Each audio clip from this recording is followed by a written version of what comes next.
말씀 씨앗을 심어요. 사랑하는 친구들, 말씀 씨앗 시간이에요. 오늘 말씀은 이사야 7장부터 9장까지 말씀이에요. 다 함께 말씀 씨앗 심을게요. 이사야 7장. 우시야의 손자이며 요담의 아들인 아하스가 유다 왕으로 있을 때에 아람 왕 르신과 르말리아의 아들인 이스라엘 왕 베가가 예루살렘을 치러 올라왔습니다. 그러나 그들은 예루살렘을 무너뜨리지 못했습니다. 아람과 에브라임 군대가 서로 힘을 합쳤다는 소식이 유다 왕 아하스에게 전해지자 아하스와 모든 백성이 크게 놀라며 두려워했습니다. 그들은 너무나 무서워서 바람에 흔들리는 숲을처럼 떨었습니다. 그러자 여호와께서 이사야에게 말씀하셨습니다. 너와 내 아들 스알 야숲은 세탁자의 들판으로 가는 길에 위치한 윗못으로 흐르는 물길 끝으로 가서 아하스를 만나라. 그리고 그를 만나 조심하고 침착하게 행동하라고 일러주어라. 두려워 마라. 타다만 연기 나는 부직갱이와 같은 르신과 르말리아의 아들 베가 때문에 겁먹지 말라고 일러주어라. 그들이 화를 낸다 해서 두려워할 필요는 없다. 아람과 에브라임과 르말리아의 아들이 모여서 악한 음모를 꾸몄습니다. 그들이 유다를 공격하며 말하기를 우리가 유다로 올라가서 그것을 정복하자. 그리고 그 땅을 갈라서 우리끼리 나누어 가지고 그 나라에는 다브엘의 아들을 왕으로 세우자고 합니다. 하지만 주 여호와께서는 이처럼 말씀하십니다. 그들의 계획은 성공하지 못한다. 그들 뜻대로는 되지 않는다. 아람의 가장 강하다고 하는 도시가 수도 다마스커스인데 그곳을 다스리는 왕은 연약한 느신 왕이기 때문이다. 에브라임은 65년 안에 망하여 다시는 나라를 이루지 못할 것이다. 이스라엘의 중심 도시는 수도 사마리아인데 사마리아는 연약한 르말리아의 아들이 왕이 되어 다스린다. 너희의 믿음이 굳세지 못하면 너희는 결코 바로 서지 못한다. 여호와께서 또 아하스에게 말씀하셨습니다. 내 하나님 여호와께 이 모든 일이 일어날 표적을 구하여라. 저 깊은 죽음의 세계에서 저 높은 하늘에 이르기까지 무엇이든 구하여라. 아하스가 대답했습니다. 나는 표적을 구하지 않겠습니다. 여호와를 시험하지 않겠습니다. 이사야가 말했습니다.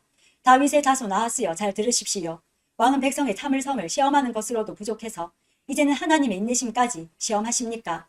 그러므로 주님께서 당신들에게 몸소 표적을 주실 것입니다. 보시오. 처녀가 잉태하여 아들을 낳을 것이며 그 이름을 하나님께서 우리와 함께 계시다는 뜻인 임마누엘이라고 부를 것입니다. 그 아이가 옳지 않은 것을 거절하고 올바른 것을 선택할 줄 알 때까지 그는 버터와 꿀을 먹을 것입니다. 왕은 지금 에브라임과 아람 왕들을 두려워하고 있습니다. 그러나 그 아이가 옳고 그른 것을 판단할 줄 알기 전에 에브라임 땅과 아람 땅은 황무지가 될 것입니다. 여호와께서 왕과 왕의 지방과 왕의 백성에게 저주를 내리실 것입니다. 그러한 일들은 에브라임이 유다로부터 갈라져 나간 이후로 겪어보지 못한 일들일 것입니다. 주께서 아시리아 왕을 보내셔서 왕을 치게 하실 것입니다. 그날에 여호와께서 신호를 보내시어 이집트 강 끝에 있는 파리떼를 부르시고 또 아시리아 땅에 벌떼를 부르실 것입니다. 그들이 와서 골짜기와 바위틈과 가시나무 덤불과 샘물 곁에 진을 칠 것입니다. 그날에 여호와께서 면도날과 같은 아시리아를 이용해 유다를 심판하시고 유다의 머리털과 다리털을 밀고 수염까지 밀어버리실 것입니다. 그날에 비록 한 사람이 어린 암소 한 마리와 양 두 마리밖에 키우지 못해도 그것들이 내는 젖은 넉넉하여 버터를 만들어 먹을 수 있을 것입니다. 그 땅에 남아있는 모든 사람들은 버터와 꿀을 먹을 것입니다. 은천 세계의 가치가 있는 포도나무 1000그루가 들어설 수 있는 모든 장소도 그날이 되면 찔레와 가시나무로 뒤덮일 것입니다. 그 땅이 모두 찔레와 가시나무 밭이 되어 야생동물이 들끓는 사냥터가 될 것입니다. 그러나 사람들이 괭이로 땅을 갈아야 하는 산지에서는 잡초와 가시나무에 대한 두려움이 없을 것입니다. 그런 곳에서는 다만 사람들이 소떼를 풀어놓고 양떼들이 밟고 다닐 것입니다. 8장. 여호와께서 내게 말씀하셨다. 너는 큰 두루마리를 가져와서 보통 사용하는 글씨체로 마을살날 하스바스라고 써라. 내가 믿을 만한 증인인 제사장 우리야와 여벨의 기아의 아들 스가랴를 세워 증언하게 하겠다. 그 후 내가 아내를 가까이 했더니 그녀가 임신하여 아들을 낳았다. 그때 여호와께서 내게 말씀하셨다. 그 아이의 이름을 마헬살날 하스바스라고 하여라. 그 아이가 커서 아빠 엄마라고 부를 줄 알기 전에 아시리아 왕이 다마스커스와 사마리아의 모든 재물을 빼앗아 갈 것이다. 여호와께서 다시 내게 말씀하셨다. 이 백성이 천천히 흐르는 실로와 연못물을 버리고 르신과 르말리아의 아들인 베가를 좋아하는구나. 그러므로 보아라. 내가 힘있고 거대한 유프라테스 강물 곧 아시리아 왕과 그 군대를 보내 그들을 덮치도록 하겠다. 아시리아 사람들이 물처럼 강둑 위로 솟아올라 그 땅에 흘러 넘칠 것이다. 그 물이 유다로 흘러 들어와 휘감아 돌면서 유다의 목까지 차오를 것이다. 이 군대가 새처럼 그 날개를 펴서 너희 온 나라를 뒤덮을 것이다. 임마누엘, 하나님께서 우리와 함께 하신다. 너희 모든 민족들아 힘을 합쳐 보아라. 그러나 너희는 망하고 말 것이다. 너희 멀리 떨어진 나라들아 잘 듣고 싸울 준비를 하여라.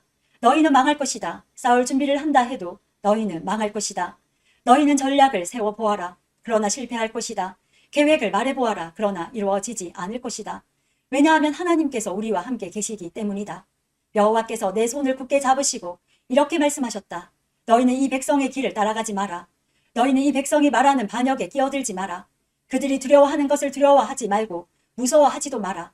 너희는 오직 만군의 여호와 주님만을 거룩하다고 하여라. 주님만이 너희가 두려워하며 떨어야 할 분이시다. 여호와께서는 너희의 피난처가 되시지만 이스라엘과 유다에게는 거치는 돌과 걸려 넘어질 바위가 되시며 예루살렘 백성에게는 함정과 올가미가 되신다. 많은 사람이 이 바위에 걸려 넘어져 다시는 일어나지 못할 것이며 덫에 걸린 채로 사로잡힐 것이다. 나는 이 모든 것을 적어서 여호와께서 하실 일의 증거로 삼을 것이다. 나는 이 증거의 말씀을 다음 세대에 전해줄 내 제자들에게 맡길 것이다. 여호와께서 야곱 집안을 부끄럽게 여기시지만 나는 주를 의지하며 기다릴 것이다. 보아라, 내가 여기에 있고 여호와께서 내게 주신 아이들도 여기에 있다. 우리는 이스라엘 백성을 위한 표적이며 증거이다. 만군의 여호와께서 우리를 보내셨다. 사람들이 너희에게 말하기를 소곤대고 중얼거리며 죽은 사람을 불러내 점을 치는 무당과 점쟁이들에게 물어보라고 한다. 그러나 마땅히 자기 하나님께 물어보아야 하지 않겠느냐? 어찌하여 산 사람이 죽은 것에게 묻느냐? 너희는 여호와의 가르침을 따르고 그가 주시는 증거의 말씀을 지켜야 한다. 만일 그들이 이 말씀대로 따르지 않는다면 동트는 것도 보지 못할 것이다. 그런 사람은 괴로움과 굶주림 속에서 이 땅을 헤맬 것이다. 그들은 굶주림을 이기지 못해 화를 내고 위를 쳐다보며 자기들의 왕과 하나님을 저주할 것이다. 그들이 땅을 둘러볼지라도 오직 고통과 어둠과 무서운 그늘만 보일 것이다. 그들은 어둠 속으로 내몰릴 것이다. 9장. 고통의 땅에 그늘이 거칠 것이다. 옛날에는 여호와께서 스불론 땅과 납달리 땅으로 하여금 부끄러움을 당하게 하셨다. 하지만 앞으로는 지중해로 나가는 길과 요단강 건너편 그리고 북쪽으로는 이스라엘 백성이 아닌 외국인이 살고 있는 갈릴리까지 이 모든 지역을 영광스럽게 하실 것이다. 어둠 속에 살던 백성이 큰 빛을 보고 짙은 그늘의 땅에 살던 백성에게 환한 빛이 비출 것이다. 하나님, 주께서 그 민족을 크게 하시고 그 백성을 행복하게 하십니다. 추수할 때에 사람들이 기뻐하듯이 그들이 주님 앞에서 즐거워합니다.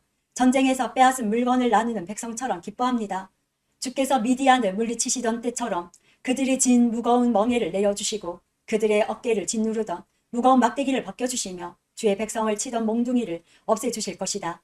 군인들이 요란스런 소리를 내며 신고 다니던 군화와 피로 얼룩진 군복이 모두 땔감이 되어 불에 사라질 것이다.